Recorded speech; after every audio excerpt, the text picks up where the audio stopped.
Allohga ishongan musulmonlar shuncha zulmga uchrasimi, uni qutqizadigan, ularga yordam beradigan Alloh yo'q. Shu vatanda sizga rizq bergan, sizga nurg'un iqtisod bergan Alloh mushu yerda yo'qmi?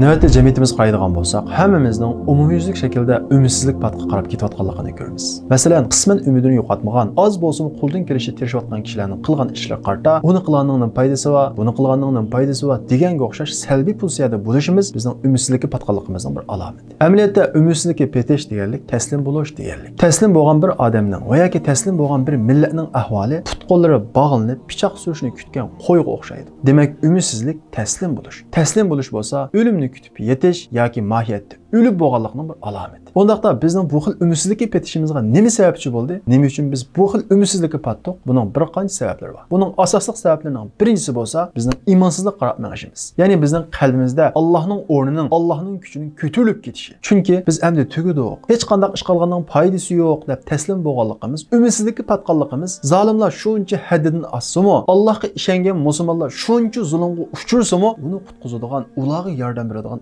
Alloh yo'q deganlik. Gerçi tilimiz bilen undaq demasakmi, bizning lisani halimiz, ya'ni hal tilimiz bunu bildiradi. Chunki Allohga ishongan odam, hamma narsa qodir, butun zolimlarni halok qila oladigan Alloh ba degan odam zolimlar qanchalik haddidan assun umidini yo'qotmaydi. Chunki Alloh ba. Alloh hamon bir kuni zolimlarni yo'qotadi deganga ishonadi. Endi bizning Allohga ishonimiz deb turib, buncha umidsizlikka petishimizning sababi mohiyatda, ichki jihatda bizning qalbimizning Allohning ko'tarilib ketganligi, iymonimizning ko'tarilib ketganligi. Ya'ni bu bizdagi yangicha bir imonsizlik. Chunki Allohga ishongan odam Allohning so'ziga ishonadi. Alloh taolaning Musa alayhissalomni Fir'avnning zulmidan qandoq qutuldirganligiga ishonadi. Alloh taolaning Ibrohim alayhissalomni o'tning ichida qandoq saqlaganligiga ishonadi. Yer yuzidagi eng cho'ng hokimiyat tutgan Namrudning qandoq halok bo'lganligiga ishonadi. Va shundaqla bizning xuddi Musa alayhissalomdek oz bo'lsaqmi, yolg'iz bo'lsaqmi, ojiz bo'lsaqmi, birinchidan iymonimizni yo'qotmasak, ya'ni Allohga bo'lgan ishonchimizni yo'qotmasak, umidimizni yo'qotmasak, shuning bilan birga qo'limizdan kelgan ishlarning hammani qilsak, xuddi Alloh taolo Musa alayhissalom va uning qavmini Fir'avnning zulmidan qutuldirgandek, bizni qutuldirganligiga ishonadi. Shundaqla Fir'avnni halok qilgandek, ana shu cho'ng zolimlarni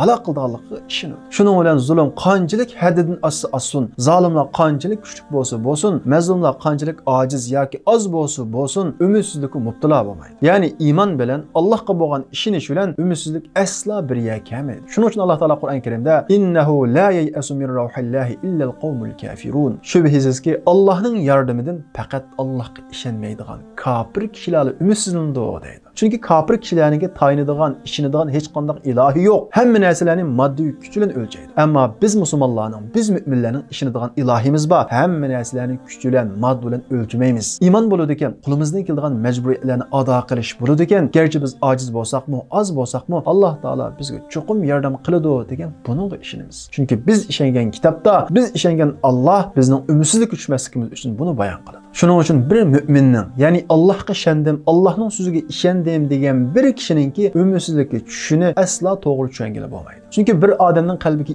iymon kiradi ekan, Allohga bo'lgan ishonish kiradi ekan, umidsizlik chiqib ketadi. Umidsizlik kiradi ekan, Allohga bo'lgan iymon chiqib ketadi. Ya'ni bir odamning qalbida ham iymon, ham umidsizlik teng mavjud bo'lmaydi. Shuning uchun bugungi kunda bizning umumyuzlik shaklda o'zimizni musulmon, mu'min deb turib umidsizlikka tushishimizning sababi o'zimiz his qilmay iymonsizlik qarab manganligimizni bildiradi. Şuna biz özümüzdeki bu ümitsizlikni yo'qotaylik deydiganmiz, iymonimizni qaytadan yangilashimiz kerak, Allohni qaytadan tunishimiz kerak, Qur'onga qaytishimiz kerak, Qur'on o'qishimiz kerak, Qur'ondagi Allohning so'zini qaytadan tafakkur qilib chiqishimiz kerak. Shu vaqtda qalbimizga yangidan bir iymon, yangidan bir ishonch paydo bo'ladi. İkinci sebebi, yani bizim ümitsizlikka tushishimizning ikkinchi sababi bo'lsa, Allohni yomon o'ylash, ya'ni Allohni yomon gumon qilish. Ya'ni biz bir ish qilganning foydasi yo'q, endi tugashdik degan gap, xuddi Alloh biz mazlumlarni qo'limizdan keladigan ishlarni qilsaqmi, Allohga bo'lgan iymonimizni yo'qotmasaqmi, Allohning biz bilan kori bo'lmaydi degandek Allohga bo'lgan yomon bir qarashning ifodasi. Masalan, bir odamni, bu odam bolasini boshqalar urusimi, uni to'sib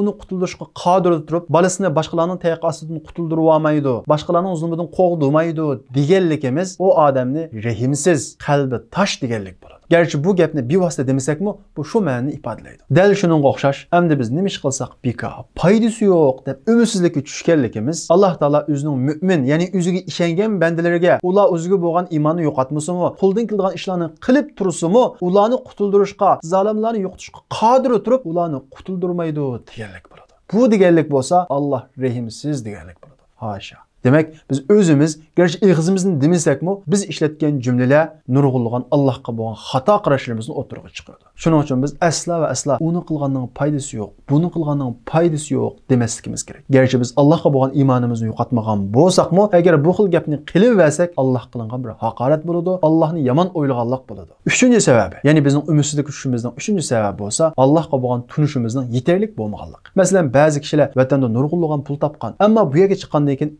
burunqidek yaxshi bo'lmadi. Ular hamda pul topqili bo'lmaydi ekan. Vatandagidek pul topadigan ish ketibdi degan qarash bilan umitsizlikka petib, ba pulusini ching tutib, xayr ehson ishlarning hammasini taqab, bu xil umitsizlikka tushgan ahvol bor. Amaliyotda bumi bizning Allohga bo'lgan tunishimizning yetarli bo'lmaganligining bir isboti. Chunki shu vatanda sizga rizq bergan, sizga nurg'un iqtisod bergan Alloh mush yerda yo'qmi? Nauzubillah. Shu yerda sizga rizq bergan Alloh mush yerdami? Bor. Balkim Alloh taolosini sinayotgan bo'lishi mumkin. Siz pul topqili bo'lmaydi ekan degan bu yerda yana nurg'un adam pul topadi. Amma her joyning pul topadigan yeri, sahasi o'xshamaydi. Amma rizq beradigan Alloh hamma yerda bor. Tirishgan odamga Alloh taolo hamma yerda rizq beradi. Qarab baqing, cho'l bayavonlardagi igichaqsiz hayvonlarga kim rizq beradi? Agar Alloh taolo ularga rizq bermas bo'lib qolsa, hech bir igisiz hayvonlar ochlikdan o'lib qolsa bo'ladi. Bizning bo'libmi boylarimizning iqtisodiy jihatda umitsizlikka petishi, ya'ni endi pul topqilib bo'lmaydi ekan deb umitsizlikka petishi Alloh taolaning rizq sifatiga bo'lgan tunishning yetarli bo'lmaganligining bir alomati. Agar biz bu xato qarashimiz bilan iqtisodimizning hammasini siqib, xayr ehson ishlarni taqab, tijorat qilmay,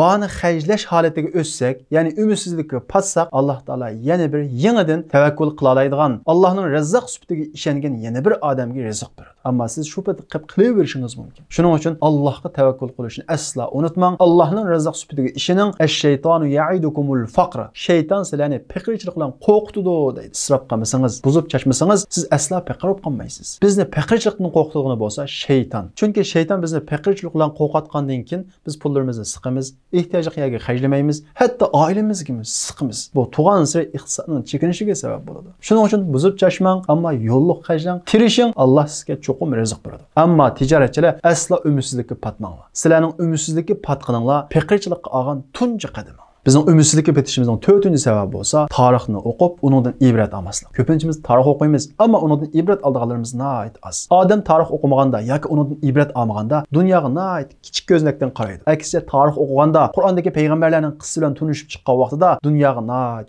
cho'ng ko'znakdan qarag'ali bo'ladi. Shundaqla zolimning hamisha puttirab turolmaydiganligini, mazlumning ojizning doim ojiz peti turmaydiganligini, zolimlarning hamon bir kuni yiqildiganligini tunib yetadi. Masalan, dunyoning ko'p qismiga hukmron bo'lgan Fir'aun bugungi kunda nada? Dunyoning 3dan 2 qismiga hukmronlik qilgan Chingizxon va uning ergash kuchlari Mong'ollar bugungi kunda nada? Ularning hokimiyati, millati nada? Islomni yer yuzidan butunlay yo'qitamiz deb yo'lga chiqqan ahli salaf qo'shinlari bugungi kunda nada? Alloh taolo Qur'on Karimda laqad kana fi qasasihim ibratun li ulil albab. Ularning yani ilgili o'tgan kishilarning qissalarida aql egalari uchun ibrat bor, dars bor, savoq bor deydi. Biz tarix o'qib ilgili kishilarning qissalarini o'qigan vaqtimizda, dunyo bundoq ketavermaydi ekan, ojiz doim ojiz turavermaydi ekan, zolim hamisha kuchli turavermaydi ekan, cho'qim buning yiqildigan bir kuni keladi ekan deganni tunib yetadi-da, qalbidagi umitsizlik ko'tariladi. Shuning uchun biz dunyoga kengri darajadan qarashni o'rganishimiz kerak. Alloh mangu boqiy bo'ldi ekan, uningga ishongan musulmonlar boqiy bo'ladi. Chunki Alloh taolo o'zining islomini qo'g'dashga kepil bo'lgan. Biz mush islom sepilning ichidan chiqib ketmayli turdi ekanmiz, ya'ni Uyg'ur musulmonlari islom qo'rg'onining ichida bo'ldi ekanmiz, balkim ojizlashimiz mumkin, balkim bir muddat sonimiz oz qilishi mumkin, ammo mangu yo'qolmaymiz. Yetarki biz islom sepilidan chiqib ketmayli, biz yo'qolmaymiz. 5-inchisi dunyoni to'g'ri tushunmasligimiz. Ba'zi kishilar beshiq kelgan qiyinchiliklar, xafaliklarning keyin-keyindan kelishi yoki ishlarining qamlashmasligi tufayli umitsizlikka patadi. Amaliyotda bu dunyo ishlarimizning hammasi biz o'ylagandek, biz orzu qilgandek bo'ldigan emas. Ba'zi ishlarimiz biz o'ylagandek bo'lmaydi, ba'zi qiyinchiliklarga uchraymiz. Biz hech qanday haraj topmaydigan, hech qanday qiyinchilik topmaydigan yer bo'lsa, jannat dunyo emas. Biz jannatni dunyodan izlagan vaqtimizda ichimiz pushidi, ichimizda isyon qaynaydi, umidsizlikka patimiz. Esimizda bo'lsin, dunyoda nima ish qilaylik, tijorat qilaylik va yoki boshqa har qanday bir harakat qilaylik, oldimizga nurg'unlagan musibatlar keladi, qiyinchilik keladi. Bu dunyo qiyinchilikqa to'lgan. Buning hammasi bir imtihon, sinoq. Hech bir qiyinchiliksiz, jafo mushaqqatsiz hayot bo'lsa, bu jannatda bo'ladi. Dunyoga jannatga muomala qilgandek muomala qilmaylik. Beshimiz kelgan qiyinchiliklar tufayli qaqshimaylik. Bu degan dunyoda shunday ish bo'ladi.